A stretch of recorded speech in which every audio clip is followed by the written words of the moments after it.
And we're live once again. Good evening, folks. Mobile Geezer here with Friday Night Tech Talk. And so we had Mike running Friday Night Tech Talk for the last 2 weeks. But now I'm back. And just so you know, Mike will not be on tonight. He's got a lot of family stuff going on, so he's taking care of that tonight. Have not heard from Ted or Will, so they can pop in anytime they want. They have the link to get into the stream. So, let you know who got in early today. Brian got in very early. He got in here at 7:23, so 45 minutes ago at least. And then Eleanor came in and said hello to everybody. And then Renz is back. Glad to see you. He says Happy New Year to everyone. And of course, Brian said hello to Eleanor and Renz. So if you're new here, please type something in the chat so I'll know you're here. And subscribe to the channel and give us a thumbs up while you're at it. So if you don't know, we do this every Friday night. We've been doing this, something like 4.5 years now. Started with Mike and Will and I. For a couple of years, it was Mike, Will, Ted, and I. And last 2 years or so, or a year and a half, it's been mostly me, but Mike has gotten so he pops in most weeks, and Will and Ted pop in when they have a chance. So every Friday night, I go over some stories that I find from the last week, from last Friday to this Friday, and I usually pick something that's hot in the news at the moment. But I always try to pick a few stories that you probably are not going to hear everywhere else. Now, if you want to follow along in the show notes, let me share my screen. You can go to my website. That's where the show notes are. Okay. Let me get my personal branding stuff off the screen for a minute. Okay. So if you go to my website, which is mobilegeezer.wordpress.com, you click on today's date, and that'll just give you the stories from tonight. So while we're here, see, I'm blocking stuff off here too. Okay. While we're here, I'll show you a preview of what we're going to go over tonight. Now, it's CES. CES kicked off officially yesterday. Today, I think it actually goes Thursday, Friday, Saturday, Sunday. But, of course, Samsung always gets out ahead of it. They always start a few days early, and there have been a number of The Verge and Gadget and a number of sites reporting every day about it. So I didn't come up with a story just with CES 2023, but the first 4 stories that I have are all from CES in Vegas. I haven't gotten there since 2019. No, 17 and 18 I was there. Okay. So, first thing, Honda and Sony team up to produce an EV. And this is a concept car. And Sony, I guess, had produced a concept EV a couple of years ago at CES. But this one, they're serious about it with Honda. And they're supposed to release this in the U.S. in 2026. But I just thought it was a really hot story. And so I thought we'd go over that. And then Lenovo, I called it Lenovo's More Screens laptop. It's from Ars Technica. Everybody has this story, has been showing off. This is a pretty cool laptop. It's expensive. So we'll take a look at that. And then we're back, not with Google glasses, but are we ready for non-Google AR glasses? TCL thinks yes. So we got a story from Android Authority, and They look a little more like real glasses than they used to, but we'll go over the story. And then following up, we're going to go glasses free. A glasses free 3D OLED laptop from Asus. So this, I gather, will give you a 3D display, but you don't need any glasses. So, and then India is now following the EU, more mandatory USB Type-C, this time from India, just months after the EU deadline. So now India is going to require everybody to use USB Type-C also, which is coming 3 months after the EU deadline. And finally, Pixel Spatial Audio, as promised, coming this month for these, which is my Pixel 6 Pro. And they promised we'd get it this month, and it looks like when we get the update for this month on the Pixel 7s and the Pixel 6s, we're going to get the special audio, and then other Android phones are supposed to get it. So we're going to go over that. So those are the stories that we're going to go over today. Let me stop screen for a minute. And most of you know that I carry 2 phones every day, so I thought I'd get in the habit of letting you guys see every Friday which phones I took to work with me. I work every Friday. I work Thursday, Friday, and Monday. So, and it's all dictated by my watches. One day I wear my Pixel watch, and I wear the Pixel, and I have the Pixel. One day I wear my Samsung Galaxy Classic 4 watch, or 4 Classic watch. Then I have a Samsung as my main line, and then other days I have my Apple Watch, and of course I have my iPhone 14 Pro Max. So today I'm wearing my Pixel watch. So of course my Pixel 7 was my main line at work, and my backup line was my Samsung Galaxy S22 Plus. So those are the 2 phones today. And I usually have at least 4 phones with me. Today I have the iPhone 14 Pro Max, which was my main phone yesterday. And I use one phone just to follow along on YouTube on the screen. And today I'm using Pixel 6 Pro.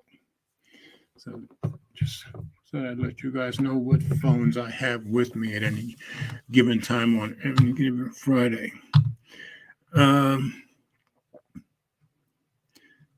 Okay, Renz is busy at work. It's okay, Renz. We know you got to earn some money too, but we're glad you're here, and we know you'll comment when you can. And Brian says, got to make that money. Chase that paper, Renz. So, yeah, don't we all? All right, so we're going to start with today's stories. And of course, if Will or Ted does not come in, it's probably going to be a pretty quick evening, which is fine.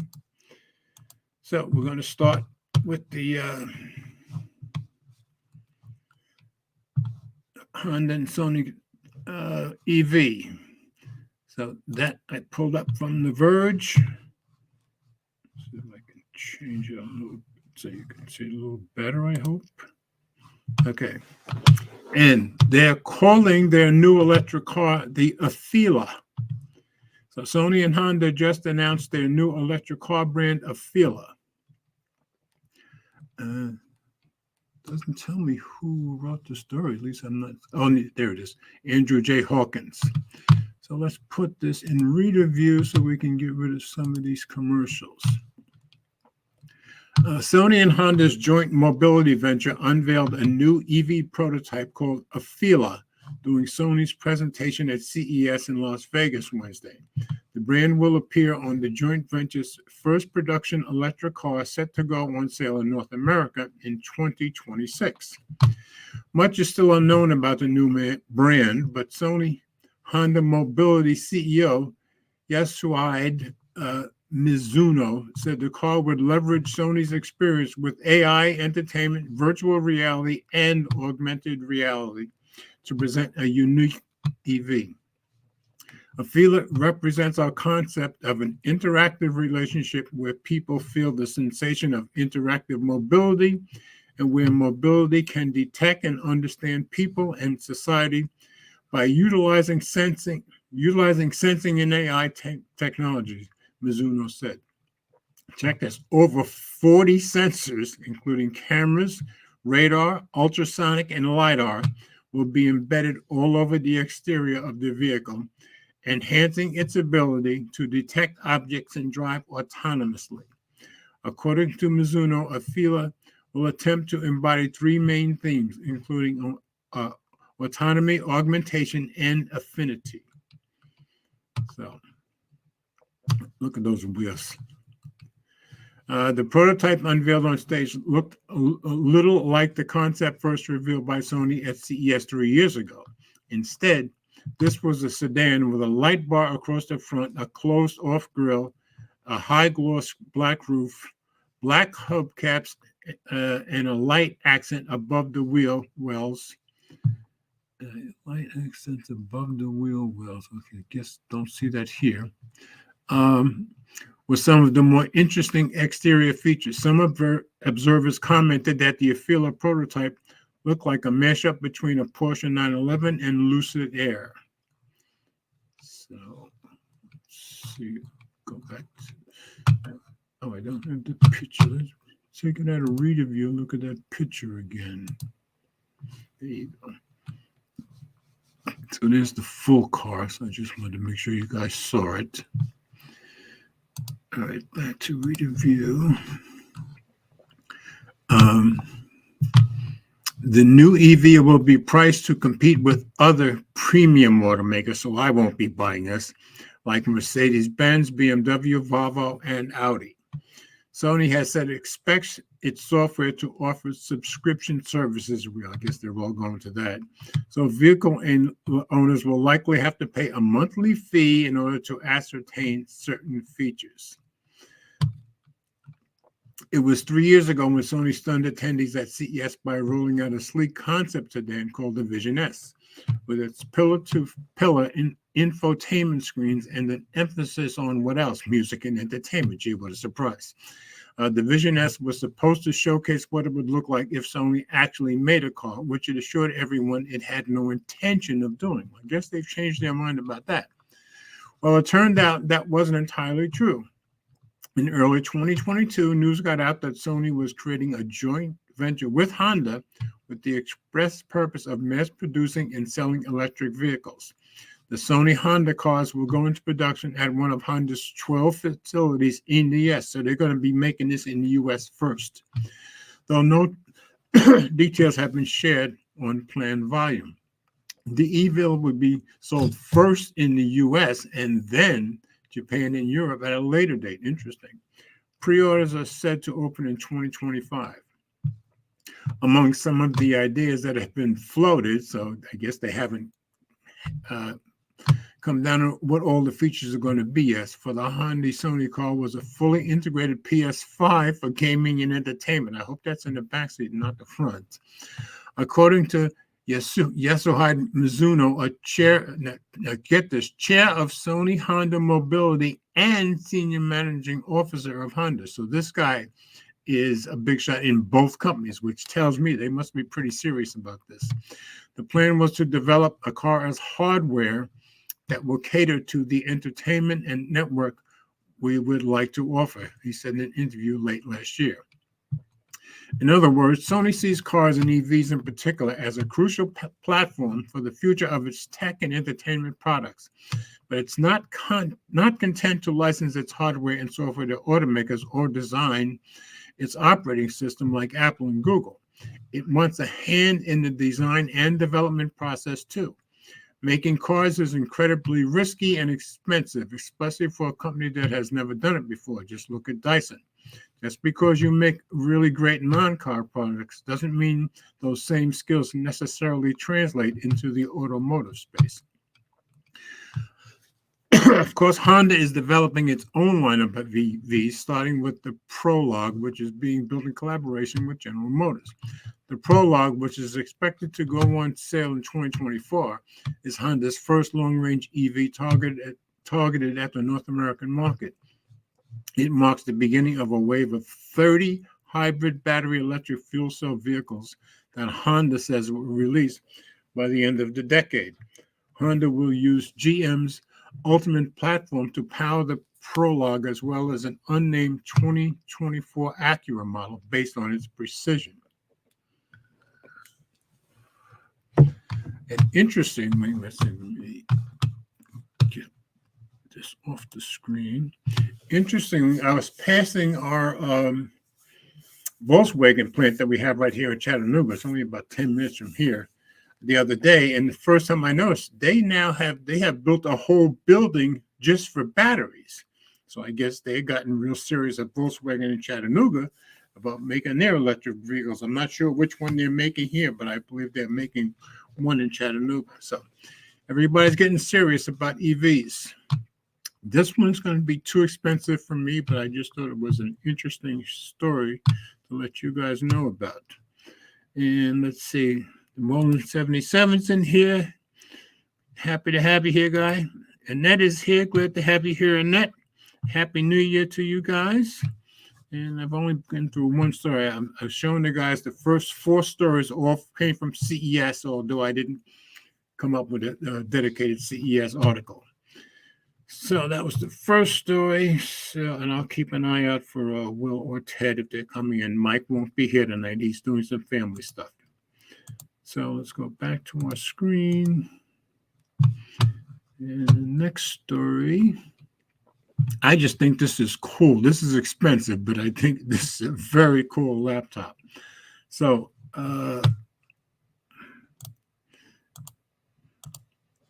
Lenovo's, I said more screen laptops. This is on Ars Technica. So, and there are a lot of videos out there with this one already, so you can go out on YouTube and see them. Lenovo's Yoga Book 9i is an unprecedented laptop for people who hate foldables. Maybe not. A laptop made of displays is a cheaper, weird alternative to foldable PCs, I guess.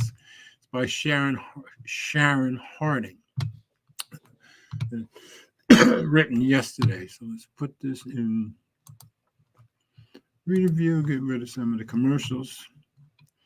So now I'm going to try to show you the different configurations based on the pictures that I have here. So this is one configuration, and you can see it has a physical keyboard, but also you can take that away and have a virtual keyboard. And you can move this around among these displays. You'll see that as we go along.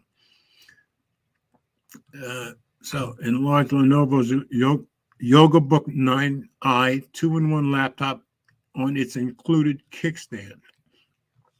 Like it or not, companies are set on making foldable PCs a thing. Asus's ZenBook 17 Fold OLED turned out to be one of 2022's most adventurous laptops, and Lenovo is planning its second foldable, the 16-inch ThinkPad X1 Fold, for this spring. I think that's going to be pretty expensive too. Assuming an operating system and apps that play well with the form factor, foldables excite multitaskers, workers, and creatives who can benefit from larger yet still portable display options, especially those who don't need a keyboard and touchpad at all times. Yeah, and you can see where this would be interesting to carry around. It certainly give you plenty of screen real estate. But foldable PCs are very new and have their faults, from durability and compatibility concerns to the crease that can visibly run down the display's middle. Lenovo's Yoga Book 9i, announced today at CES in Las Vegas, attempts to boost pixel count in a way that feels both more and less obvious, replacing the keyboard and touchpad with another laptop-sized screen. Dual 13-inch OLED screens. Now here's another configuration. This is the back of the first one that I showed you up here, but you can put them side by side, and once again, you can use their keyboard or you can use the virtual keyboard. And here's another configuration. You can put it right in the middle of the screen and have your virtual keyboard down here if you want. So it's pretty interesting. Lenovo's press release calls the YogaBook 9i the first full-size dual-screen OLED laptop among vendors selling at least 1 million units a year, targeting creative consumers who also want a machine with strong productivity that's also fit for entertainment. I can see where it would be. The laptop has two 13.3-inch OLED panels connected by the soundbar hinge that Lenovo has been using in its Yoga convertible lap lineup for a while. And he talks about that soundbar hinge, which I guess is here further on. Each OLED screen has 2880 by 1800 pixels in a 16 by 10 aspect ratio. That's 255/36 pixels per inch for each panel. That's a lot. And get this, 10,386,000 pixels total. That's 12.5 to 25% more total pixels than a 4K screen, depending on whether it's 16:9 or 16:10. Each screen, so this has got to be a beautiful display, I think. Each screen runs at 60 hertz at a 60 hertz refresh rate and claims a max brightness of 400 nits. That surprised me a little. I thought it would be a bit higher. Each screen's brightness is individually adjustable. That's good. Lenovo also claims 100% DCI P3 coverage, and each screen supports Dolby Vision HDR. Also good. I briefly played with a highly functioning prototype, so this is still in prototype, but I think it's supposed to go on sale soon, of the YogaBook 9i, which I use as both a massive dual-screen laptop completely reliant on touch and in a more traditional form factor by way of wireless and virtual keyboards. The YogaBook 9i will come with a physical Bluetooth keyboard that you can use detached from the system or magnetically docked to the bottom 2/3 of the lower screen. So I like that you can really move that around.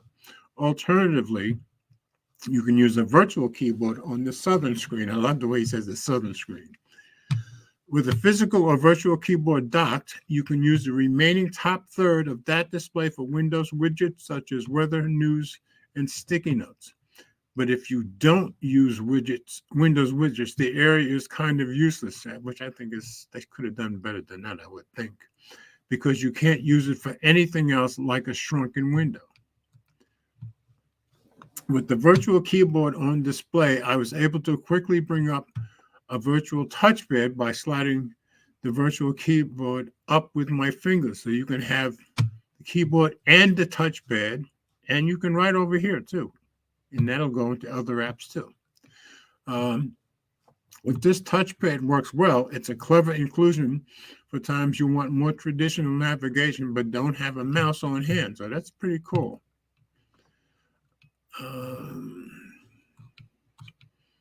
So that's all that's in here, but you can see all these different configurations are pretty cool. You can see intent mode, you can use it in book mode. I just think it's very cool. Oh, and I guess it doesn't say it here, but this thing is $2,100. So I won't be getting it anytime soon, but I just think it's very cool. If I could afford it, I would get one. I just think it's that fascinating. So that's my second story. Let's get out of here. And let's see. Yeah, the Bones asked me, not at $2,100. If they brought it down to, I'm guessing even if they brought it down to $1,000, I'd find a way to trade something in and get one. I find it fascinating, but of course I don't need one. So no, I won't be getting one anytime soon. Now, of course, if you guys want to donate to the channel and get me one, that's good. You know.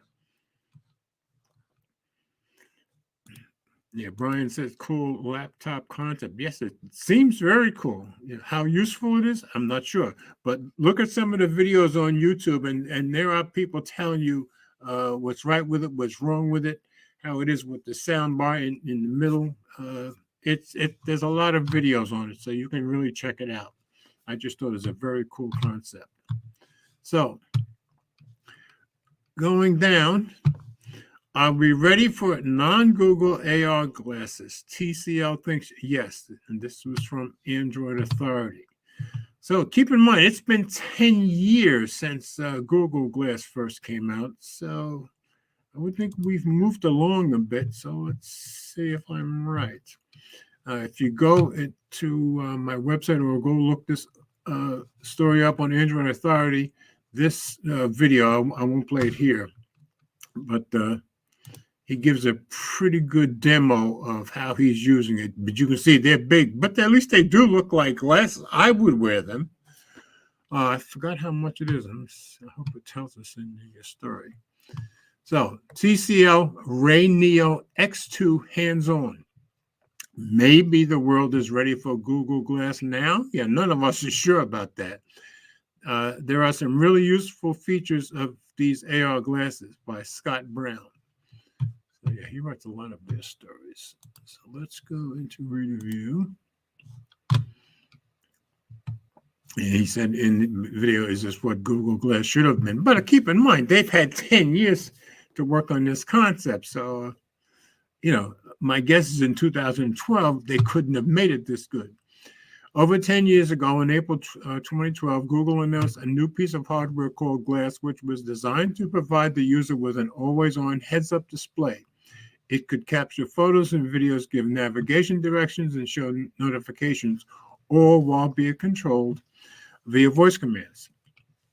But this is very true. Almost as soon as Google announced Glass, the criticism started rolling in. That's very true. Would Google Glass destroy privacy as we know it? That was the big one. Would Google Glass wearers be recording everything they saw? Yeah, everybody wanted to know, wait, are you recording? How long would it take before a Glass user walked off a cliff because they weren't paying attention to the real world? Yep. Glass was not a success. In 2015, Google discontinued the production of the device as a consumer product. Today, Glass lives on in the enterprise section. This I did not know. With the most recent version, Google Glass Enterprise Edition 2, landing in 2019. I didn't know it was still around. But Enterprise Edition, I bet you that's expensive as all get out.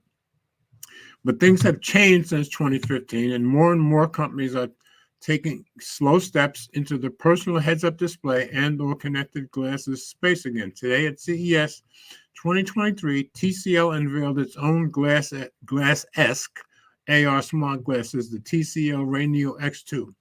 Can these glasses succeed where Google couldn't? Yeah, I don't think they're that bad looking. They're big on your face, but I don't know, I think they're kind of cool. The biggest difference between Google Glass and the Ray Neo X2 is the way the two products look. Where Glass was basically some metal wire and a tiny one-sided projector, the Ray Neo X2 are big, thick, chunky glasses. This allows them both to act as the real glasses and project high-quality imagery that appears over each eye. Yeah, I would think since they're so big and chunky, they probably do a better job of showing you stuff. However, the fundamental features of Google Glass reappear here in a more refined form. Well, yeah, 10 years ago, I would hope so. TCL showed me some real-time translation in which English text appeared on the heads-up display as a person spoke to me in Chinese, similar to Google's demo at I/O 2022. Yeah, that was a very cool demo. I remember that. There's also the ability to use navigation directions, listen to music, and capture photos and videos. These are all features the original Glass could also do. Yeah, but this is going to display everything better in these kind of glasses, I would think. However, that shouldn't diminish just how immersive these features are. The real-time translation allowed me to look at the speaker and read what they were saying, removing the impersonal solutions we rely on now, such as human translator or a translation app. That's true. Yeah, it would be nice to have it built right into your face, I think. Likewise, for the navigational features, which TCL explained allowed for real-time mapping of your environment through the camera and sensors on the Ray Neo X2. Even something as simple as listening to music was cool, as I could hear it, but no one else around me could, since it was playing through very tiny speakers pointed directly at my ears. That's good. Inside the Ray Neo X2 is the Qualcomm Snapdragon XR2 chip. This chip provides onboard processing speeds far faster than anything Google Glass can handle. Well, yeah, they've had a 10 years of time to refine this. Battery life will almost certainly be better considering the more efficient chip and having a higher battery capacity. Yeah, again, Qualcomm's had 10 years too. So let's see. Okay. However, the same limitations of Glass bogged down my hands-on experience with the Ray Neo X2. Touch controls on the stems of the glasses were clunky and would likely take a while to master. I can see where that would be true. TCL has a solution for this, an Aura-like ring controller. However, this wasn't not available for me to try out during my demo time. Additionally, the glasses weren't super comfortable and wouldn't be considered fashionable by any stretch of the imagination. This all shouldn't detract from the truly amazing potential these glasses represent. But just like in 2012, are we ready for this? Yeah, that's what people have to decide. So yeah, I don't think they look all that bad. Not that they look great, but I don't know. I would try them if I could afford them. Google Glass didn't become a consumer hit because people simply weren't ready for it. A lot has changed since then, though. Social media is more ubiquitous than ever, and the idea of being photographed and recorded everywhere you go isn't nearly as shocking as in 2012. That's very, very true. People are kind of used to it now. Snapchat has had some modest success with spectacles, and there are more than a few companies out there gunning to become the first smart glasses hit. Are you interested? You got 467 votes. The problem, though, is the barrier of entry. To commit to smart glasses like the TCL Rail X2, you'll need to be okay with spending a ton of money to wear cumbersome glasses that make you look silly and don't do anything that your smartphone can't either duplicate or at least come closer to. That's true. But I don't think they look, that's at least not to me. I guess to him they are. Because I haven't tried them on. I don't know for sure. Although TCL showed me a lot of cool tricks these glasses can pull, I didn't see anything that made me say I must own these glasses. If you're not like me and are very excited about these, if I could afford them, I think I would be. You will be able to buy them eventually. TCL is going to distribute the Ray Neo X2 glasses to developers starting in the first quarter of 2023. Sometime later, so I guess second quarter, third quarter, the glasses will become available to general consumers in China, so later than that.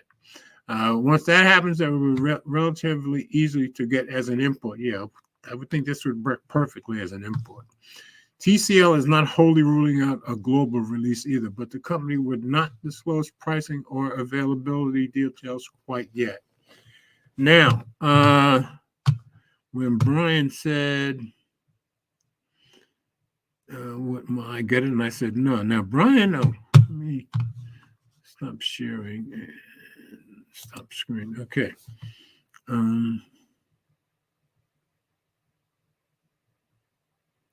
Brian said there's right and wrong with everything, each to their own, I guess. Well, that's true.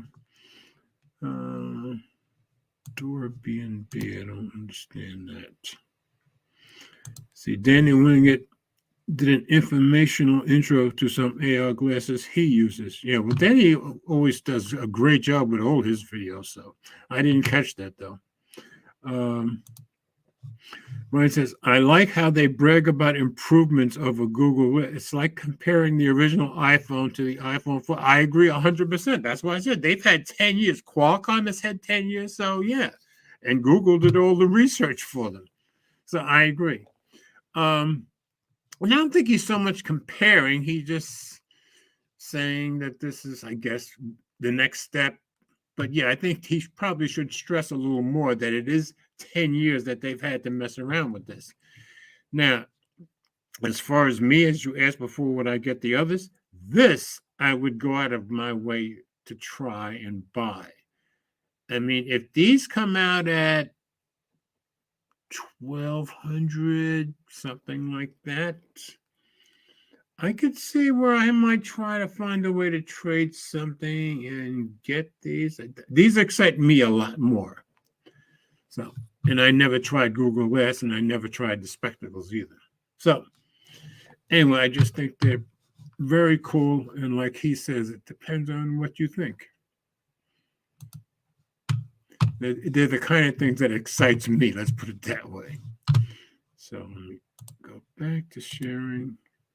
Go on to our next story.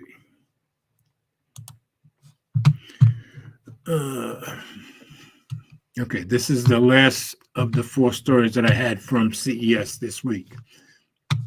So this is without glasses now. A glasses-free 3D OLED laptop from Asus. This I just thought was kind of cool, especially coming behind the other story about the glasses. But probably not something that you or I are going to look to pick up. So this is on Digital Trends. Asus's new ProArt Studio book has a glasses-free 3D OLED screen by Aaron Leone. So let's go into read review. Okay. Made for professionals and creators alike. Yeah, I would think this is more for professionals. The 2023 Asus ProArt Studio Book 16 OLED now comes with 3D immersion and tracking tech, not to mention hardware that is bound to make potential customers salivate. Okay. Fresh out of CES 2023, the ProArt Studio Book 16 3D OLED, H7604 3D OLED, is part of the latest generation of professional laptops from Asus targeted at creators. Yeah, I think this is more for professionals, especially in the audio, visual, or design industries. Makes sense. Gone is the 11th gen Intel, and in comes the 12th gen Core HX series of CPUs supported by up to 64 gigabytes of DDR5 RAM, and 2 upgradable M2 slots for 8 terabytes maximum storage. That's a lot of storage. Adopting Intel HX processors doubles the available cores, 16 versus 8. That's a lot of cores. And increases thread count to 24, wow, over the previous gen, allowing pros to create, program, render, and work with maximum efficiency in the office, at home, or on the go. Just that one, if I read the price, I don't remember, but just this one paragraph tells me this thing is really, really going to be expensive. In terms of graphics, the spec sheet refers to the next gen NVIDIA GeForce or GeForce RTX laptop GPU. We're quite sure Asus is referring to some kind of RTX A6000 laptop workstation card based off the consumer laptop RTX 3090. For what it's worth, between the CPU and RTX card, Asus claims a combined 150 watts of performance, wow, with cooling managed by heat pipes and dual aerofoil blade fans. Yeah, they're going to need a lot of cooling. Venting heat out of quad exhaust around the chassis. Yeah, it's probably going to get very hot. Probably the pièce de résistance of this year's studio book would be the display.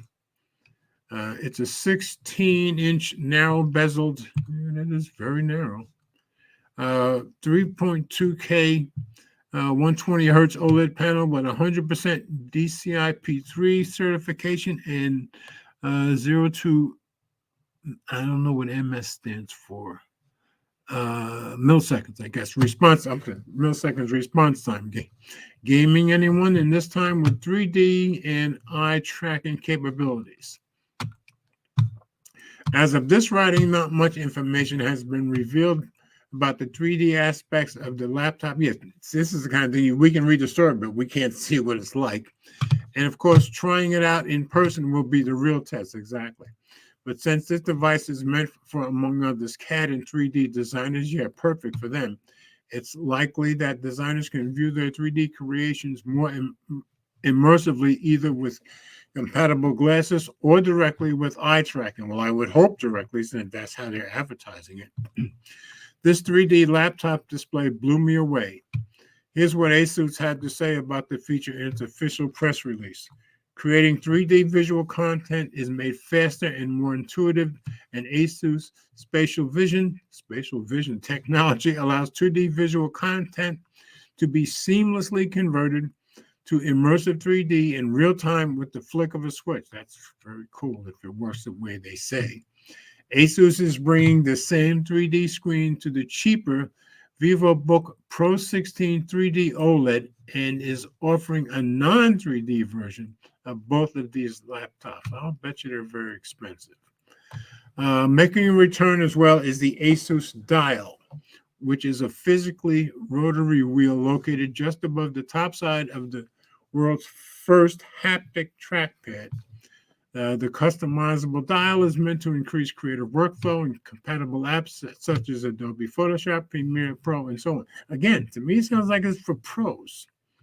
Officially, ASUS hasn't provided pricing, and has only said that it will be available sometime in the second quarter of this year. If ASUS follows the lead of the previous generation StudioBook, be available in August. So these things are going to be very expensive, is my guess. So I won't be getting any of these. I just think it's kind of cool to know that they're there. So let's get rid of this. Okay, nothing new in the comments. So let's come down to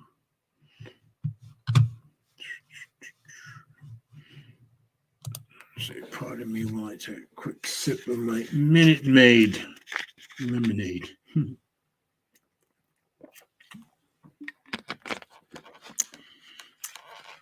So now it's not only the EU that's requiring USB Type-C. Also, India is doing the exact same thing. More mandatory USB Type-C, this time from India, just months after the EU deadline. And this is on a site called Money Control. So, India makes USB Type-C charging mandatory for device makers from March 2025. And EU made it at the end of 2024, so just 3 months later. So this is going to become very ubiquitous, is my guess. The Common Charger Directive will kick in 3 months after the EU for smartphones. Laptop makers have until 2026 to comply. So let's go into reader view.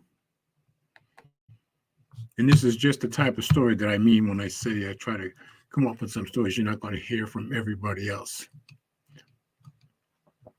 Okay, device manufacturers have been given a deadline of March 2025 to ensure the products they sell in India have a USB Type-C port for charging. Called the Common Charger Directive, device manufacturers will have to ensure that they follow a common USB Type-C wired charging standard.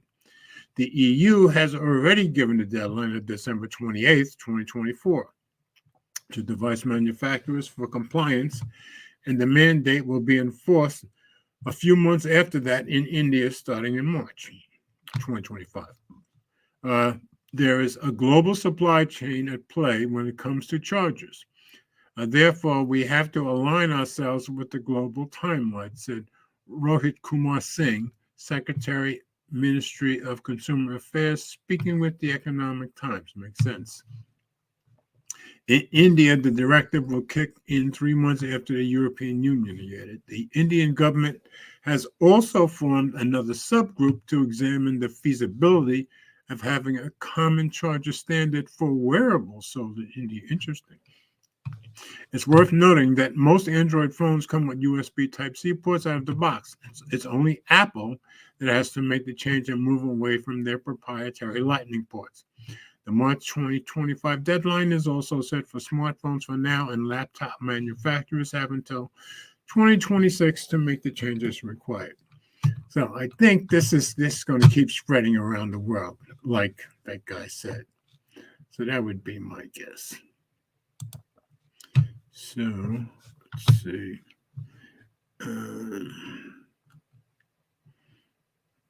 Ramon says, but it's going to be a pretty. Oh no, yeah, for the laptop. I agree. Let's see. He said, dang, Apple with their 240 watt charge. That's a big charge. I hadn't heard of that one. Wow. 240 watt charger. That's a lot. I bet you that costs a pretty penny too. Okay. I've got one more story here. Okay. And tonight, I was wearing my my Pixel 6 Pros, but I'm not now. Let's change this over here. Okay. Yeah, for some reason it wasn't connecting to my Surface Pro 8 as easily as my Samsungs were, so I just went with the Samsungs. But these are going to be the first bud that the spatial audio for the Pixel is going to come to. So this was on Android Police. Google's answer to a killer AirPods feature is going live on the Pixel 6 and 7 series. Yeah, I checked last night to see if there was an update. There wasn't, but it could be tonight. I've seen a couple of articles that we should be getting the January update anytime. Spatial audio is coming with the January security patch, and head tracking is not far behind. Cool. That's by Dallas Thomas 3 days ago. So into review. Spatial audio is coming with, and head tracking, I've read that already. Google gave us the latest Pixel feature drop in December, but it saved one of its most anticipated goodies for the new year. Spatial audio, a next-gen surround sound effect for supported headphones, is rolling out now to the Pixel 6 and 7 series alongside the January 2023 security update. Cool, because I have a Pixel 6 Pro and a Pixel 7. And Eleanor has a Pixel 6, so she'll get it too. Spatial audio was popularized by Apple's AirPods Pro, which simulate a multi-speaker surround sound environment. Google has been working on a direct competitor to this feature for months, and even started introducing code for it, beginning with September's Android 13Q PR1 beta before disabling it again before the stable release. Now it's back for good and ready for the mainstream with the January security patch. Sadly, this doesn't include the Pixel 6a. That's a shame. Just the Pixel 6 Pro alongside the new Pixel 7 and 7 Pro flagship. So I have one 6 Pro and one 7. I'm good. Now I haven't heard spatial audio yet. So as a musician, or as a guy who was a musician for years, be interesting to see what I think of it, because I was never an audiophile, but I was a musician for about 50 years. So I'm kind of excited to try it when it does come to my phones and to my Pixel Buds Pro. First spotted by Android expert Michel Raman of Espadio, I guess. This change brings a new Spatializer API. I didn't know there was such a thing. To Android that headphones can leverage to create a more robust soundstage. While it looks like support will be available for many earbuds and headphones, that's good.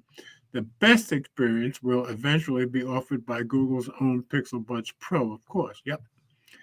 Google plans to debut head tracking through a firmware update to the Pixel Buds Pro later this month. Oh, this month too. Cool.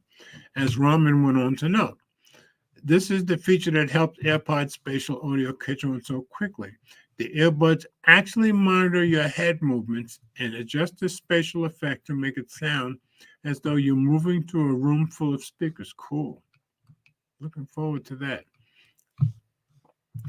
The Pixel Buds Pro Google's premium True Wireless earbuds offers a host of high-end audio features and will soon add head tracking with spatial audio. And the Pixel Buds Pro was some of the best ones I've gotten from last year, along with my Samsungs.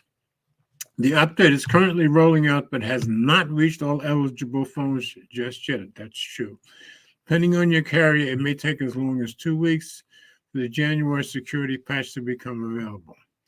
It tells you how to check availability, and mine is not tied to any carrier, so we'll see.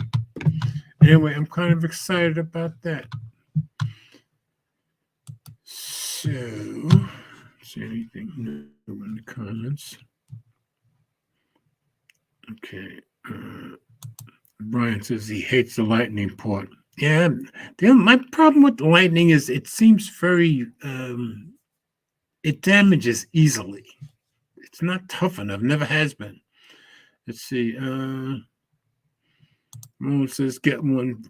Brian says I don't have the Pixel. I don't have the Pixel Buds Pro. So yeah, I will let you know as soon as I get them. And keep in mind, if it's coming out in 2 stages, first we get the special audio and then the head tracking with the surround. I guess I'll be letting you guys know in probably separate broadcasts. So we'll see how it goes, but I'm kind of excited about it.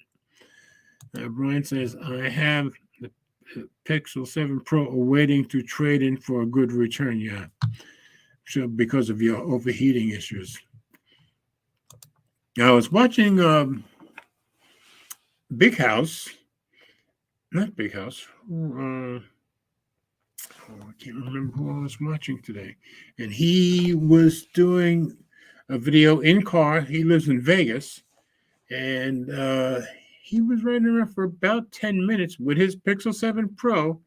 And he had said he had reset it, done a factory reset, and they didn't overheat up to that point. So he didn't know if that had fixed it or not. But he's been complaining about his Pixel 7 Pro overheating. And Mike and I have had no problems with our regular 7s overheating. So, all right, let me stop that screen. Okay. So, I do have one more story. Let's see what else in the comments. A Big Dog. Yeah, exactly, Brian. It was Big Dog. Yeah, Big Dog put out, he puts out 2 or 3 times a week. He puts out a video from in his car while he's riding around. And but he had done a factory reset on his Pixel 7 Pro. And I think he had said he had done one other video that lasted about 10 minutes, and they didn't overheat since he did the factory reset. And today they didn't overheat too. So maybe he's got the issue solved. I'm not sure. So if you guys watch Big Dog's latest video, I'm sure he'll tell you all about it. I just don't remember everything he said. But so especially you, Brian, maybe he has the answer. All right, so I just got one thing left, which is the usual. Okay, share screen. And we're going to glowing rectangles, as we always end up with. So just in case there's anybody who doesn't know about glowing rectangles, and let me show you, go to reddit.com/r/glowing rectangles. This was started by Juan Bagnell, some gadget guy. And if you want some exposure for yourself or anybody else for a video or for even a blog, you can put it here any day and people upvote it and downvote it. And if you click on top, it'll show you what got the most votes today. And it'll show you today. You can do it by week, month, year, all time. I've never gone there, but I always pretty much stick to today. And I didn't mean to do that. Let me go back to where I was. Okay. So top. So who put up this? Samsung Galaxy Z Fold 3 2023 review. Is it worth it? And I can't tell who put it up. But anyway, that got 6 votes already today. Second one is always an ad. Now I'm saying now see, one posted JBL Quantum TWS, the best wireless earbuds for the Steam Deck. Yeah, I know he's got the Steam Deck. He likes it too. This got 7 votes, so I would think it would have been above this. I wonder why this one got 6 and is at the top rather than 1. Anyway, and then 3 votes using the Anker 767 Powerhouse battery doing that's right. He made a video on that today. Since I was working, I didn't get to watch it yet. So this is where you can post up, get yourself or somebody else a little bit more exposure. So I try to show that every broadcast to let you guys know that you can put it out there. And you can put your own or somebody else's, doesn't matter. So that's reddit.com/r/glowing rectangles. So that's going to be it for today. Let me stop screen. So we didn't do bad. We got just about an hour, just barely under an hour. So for by myself, that's not bad. I hope I gave you guys some stories that you found interesting. Some of the stuff was fascinating. I wish I could afford some of this stuff. But of the things I talked about tonight, I think those TCL glasses are the thing that I would get the most excited about. Now, if these come out at like $1,500, $1,600, $1,700, I will not be getting them. But yeah, if they come out at $1,000 or anything less than that, I will probably be trying to find a way to finagle my money in a way to import those glasses. I think they're kind of cool. Now, of course, since they're going to be out in China first, I guess we'll be able to see videos and see what people think of them before any of us buy them in the United States. So that should be how it works anyway. So that was the thing that excited me the most tonight. So, guys, thanks for coming by. Thanks. This is my first broadcast of the year. And like I said, anybody new, we do this every Friday night at 8 o'clock Eastern time. Let's see, what's Brian saying? I have too many True Wireless earbuds. I would probably get the Sony XM4s. Yeah, I never tried that. Yeah, I have, how many True Wireless earbuds do I have? About 8 pairs, I guess. The Mullen says, great job, Jez. I always take something away from tech. Very good. That's my whole purpose. Thank you, sir. Appreciate that encouragement. So, guys, I hope everybody has a very, very blessed weekend. And I'll be back next Friday. And hopefully Mike or Will or Ted can join in and make it a little more interesting for you guys. So thanks for coming by. And I will see you guys next week. Click the end broadcast.